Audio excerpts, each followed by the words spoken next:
Kumaha lur, gimana kabarnya? Kan? Hari ini kita berada di kebun di Wanaraja. Nah, di sini guys, dia penghasilannya per tahun itu hampir 6.000 ton. Nah, di sini bukan ada cabai aja, ada tomat, ada buah-buahan yang lain, dan di sini banyak lagi guys. Jadi gimana cara penanaman cabai di sini? Yuk, kita lihat sama-sama lur.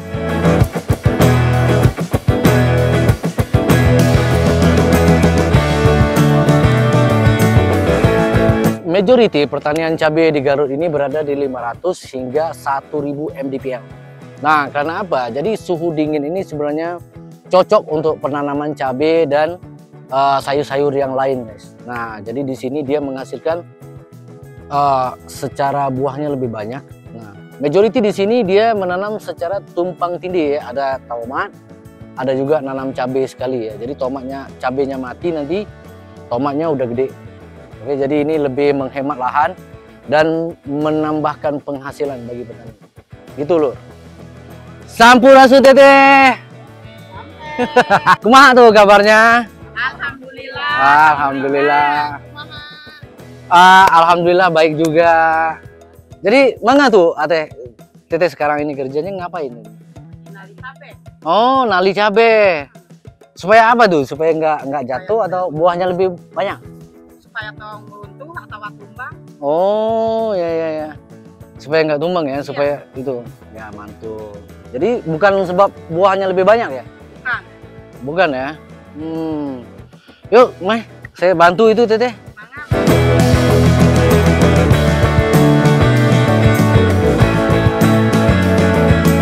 Di sini cabai itu ada yang dijual segar. Kalau kita petik, kita kumpulkan langsung kita jual. Nah, ada juga lur yang dikeringkan dahulu. Nah, jadi di sini kita bisa lihat di rumah ini di proses pengeringan cabai. Yuk lur, kita lihat. Jadi dia ada saringan di bawah ini dan supaya airnya lebih cepat turun dulu, ya. Kumaha tuh kabarnya, Damang? Alhamdulillah. Nah, oh ini masih baru ya? Masih basah ya? Biasanya berapa lama nih, proses pengeringan ini? 2 sampai 3 hari. 2 sampai 3 hari? Ya, wah cepat ya? Tutup, jadi nggak kena hujan. Hujan. Oh oke, jadi kalau cuaca panas lebih cepat ya? Lebih cepat kalau panas. Ya. Ini kalau ini udah sempurna kering atau gimana? Ada 10% lagi ya? Kalau udah bisa dipotek, nah itu udah oke. Oh ya. Oh, bisa patah ya kayak gini. Oke. Udah hampir sempurna ya, mungkin Ya, 10% lagi ya. Ini baru kemarin. Mantap loh. Jadi selain daripada penanaman terbuka yang kita lihat tadi loh, di sini ada juga penanaman tertutup ataupun kita panggil rumah hijau. Nah, di rumah hijau ini mungkin secara pestisidanya lebih kurang digunakan ya, karena dia menghalang semua insek-insek ataupun serangga-serangga masuk ya. Jadi proses dia itu lebih kita kata organik gitu. Ayo loh, kita coba lihat dulu. Jadi ini dia memang pakai pintu loh supaya unggas-unggas kecil-kecil rama-rama kecil-kecil itu nggak masuk ya. Oke.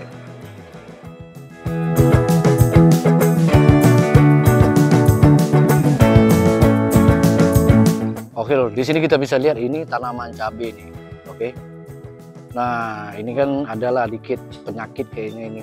Ini tipe-tipe trips kalau orang bilang ya.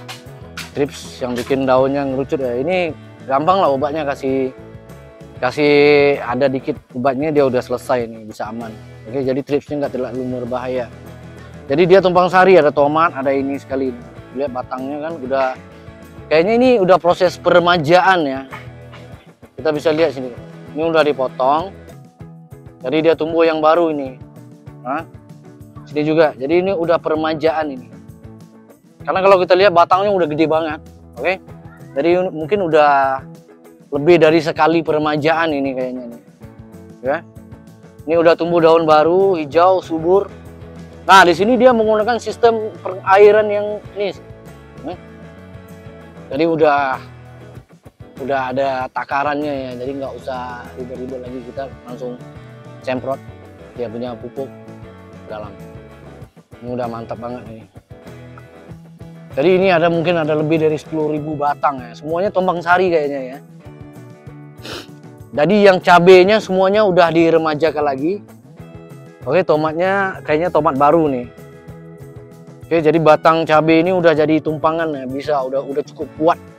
Saking udah matangnya batang cabenya kita bisa lihat. Udah keras banget. Mantap. Jadi sistem ini lebih aman dan lebih organik. Sini juga kita lihat udah banyak yang berbunga ini. Kita tunggu panen hasil aja lagi. Itu lur. Jadi salah satu kelebihan kalau kita menanam secara rumah hijau ini, pertama kita hemat pestisida, itu sudah pastinya. Dan kemudian hasilnya biasanya ini lebih banyak ya, karena kita lebih terkawal. Karena kalau kita terbuka, hujan datang, nah jadi mungkin kita punya pupuk, kita taruh pupuknya bisa kena hujan dan melebar kemana-mana ya. Jadi kita bisa lihat itu perawatannya lebih gampang. Rumput-rumput yang akan bersaing bersama cabai-cabai kita, tomat untuk makan pupuk itu kurang, gitu. Jadi advantage-nya itu. Nah, secara penjualan mungkin di Indonesia belum ya, tapi kalau mungkin di luar kita bisa. Tapi di Indonesia udah ada sih. Jadi namanya kan lahan petakan ya. Jadi kita bisa daftarkan ke pemerintah. Dan pemerintah itu akan bagi kita nanti sertifikat. Jadi kita punya cabai ini grade-nya bisa berbeda. Ini bisa jatuh ke semi organik, separuh organik ya. Karena kita nggak tahu dia pakai pestisida atau apa. Tapi bisa jatuhnya ke semi organik. Jadi harganya lebih mahal daripada cabai yang di luar. Itu loh.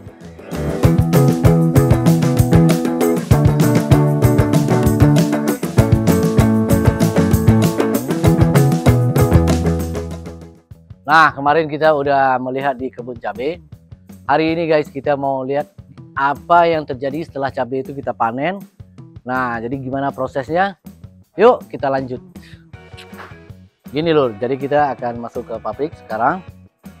Oke, jadi di pabrik ini ada beberapa ciri-ciri yang harus kita perhatikan ya. Pertama, kita harus pakai masker ya. Gini deh. Ya. Nih kita pakai topi dulu ya. Nah ini supaya nanti nggak ada rambut atau apa yang masuk di tomato sauce atau chili sauce kalian ya. Nah jadi kita harus pakai sepatu juga nih, biar ada sepatu khasnya di sini kan. Ya. Dan pastinya pakai masker ya. Baik. Oke, ya. Lepas ya. Nah, yuk. Jangan lupa kita cuci tangan juga, guys. Oke.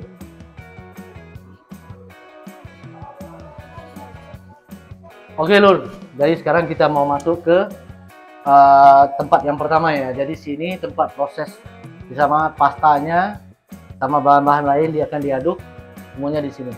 Oke? Ya, ini kan proses pertama ya. Kita mencampurkan bahan ya, Pak?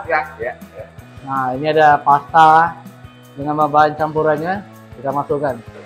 Oke, ini kan proses masaknya ya. Jadi kita bisa lihat di sini, kan? Nah, itu proses. Jadi ini semua is tight seal ya. Kita pakai screw ya. Nah, jadi ini pipa proses ini ya, Pak. Sirkulasinya ya. Oke. Jadi ini semua memang tight seal dan stainless steel guys. Oke, udah terjamin kualitasnya, udah apa? Lulus ya. Udah lulus daripada pemerintah ya, apa namanya? Ya. Benar. Nah, BPOM udah lulus semua. Jadi PT kita udah memenuhi standar untuk jualan ya. Oke. Konsistensinya. Dan dari sini nanti prosesnya langsung ke cooling. Cooling ya? Iya, pendingin. Jadi setelah pendingin baru langsung ke Packing. Packing langsung ya. Ya.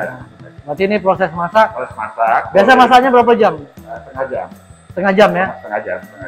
Setengah jam udah selesai masak, masuk ke pendingin. Udah 60 derajat, kita langsung di packing ya. Jadi packingnya di 60 derajat ya? Di 60 derajat. Oke. Itu memang udah standar Standar. pabrik ya? Standar pabrik. Oke. Alright. Oke, jadi selepas ini dia dari sini, Ya, ini. jadi dia otomatis nih, nggak ada sentuhan tangan lagi kan? Berarti bukan manual ya? Bukan. Nah, jadi nanti dia akan langsung ke sini. Nah, oke. Baik, ini salah satu hasil akhirnya ya. Jadi di sini kita bisa cek ya Pak ya? Ya, sirkulasi ya. Sirkulasi. Nah, Bahan itu dihomogen gitu ya. ya. Jadi homogen, udah kita kanalkan ke 100 derajat, matang.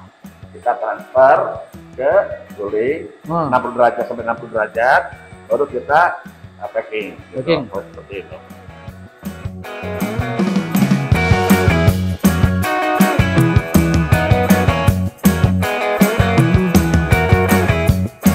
Oke Lun. Jadi setelah tadi dia didinginkan, kemudian dia ditransfer menggunakan pipa ini ya. Melalui pipa ini. Nah, jadi dari pipa ini dia langsung di packing. Nah, jadi kita masih skala UMKM, kita masih menggunakan makhluk manusia ya untuk mengerjakan ini. Semi otomatis. Ya, semi otomatis. Semi otomatis. Jadi mudah-mudahan nanti ada rezeki yang banyak, mungkin udah bisa fully otomatis juga ya. Nah. Amin. Tapi kelebihan semi otomatis ini kita bisa mempekerjakan ramai orang. Ya, Nah. padat karya. Ya, tapi kalau udah fully otomatis, ya mungkin satu orang bekerja aja cukup. Nah, jadi itu ada pro and cons-nya lah kan. Ya. Nah, tapi kalau sekarang ini kita secara manufaktur satu hari berapa ton Pak? Berapa? Hari kita. Berapa kapan? 4 batch berarti 200 karton ya. 4 batch, satu batch berapa liter tuh?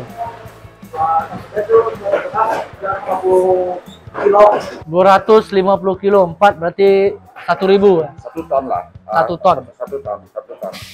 Nah. 1 ton per hari. Jadi kita bisa bikin 1 ton per hari. Nah, jadi dengan bermacam variasi ya. Jadi kita ada packaging yang kayak gini. Lagi ada lagi? Ada yang kilo, Nih, yang botol tuh. Nah, nih. Kita ada yang ini packaging yang refill 200 gram, sama 135 gram. 135. Kemudian kita ada yang 1 kilo.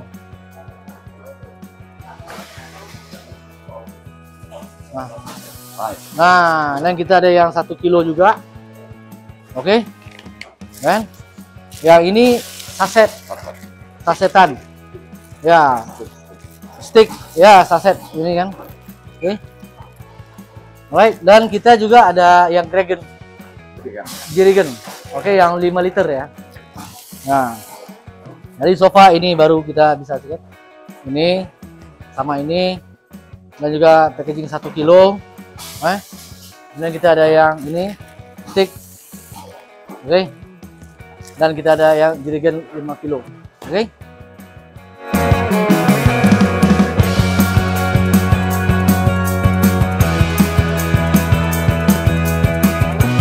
Ini proses kita akan cek sama dia ada bocor.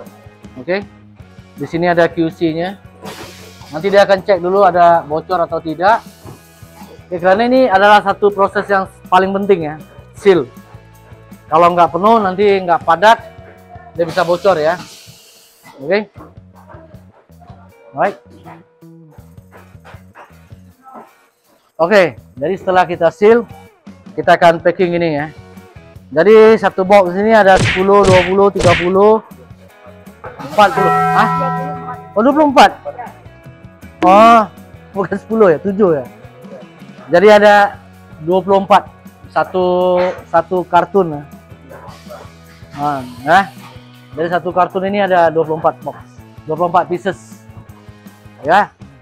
Oke. Setelah semuanya di packing di kardus dan kita akan hantar ke sini. Jadi kita tidak melewati pintu, kita memang ada udah spesial kawasan ini supaya dia tidak terkontaminasi ke seluruhnya ya. Oke.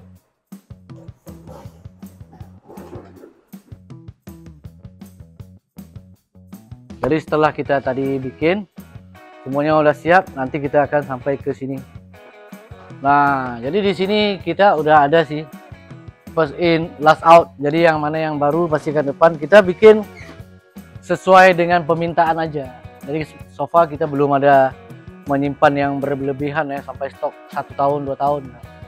Jadi kita bikin siap ini nanti langsung ditransportasi, didistribusi kemana-mana.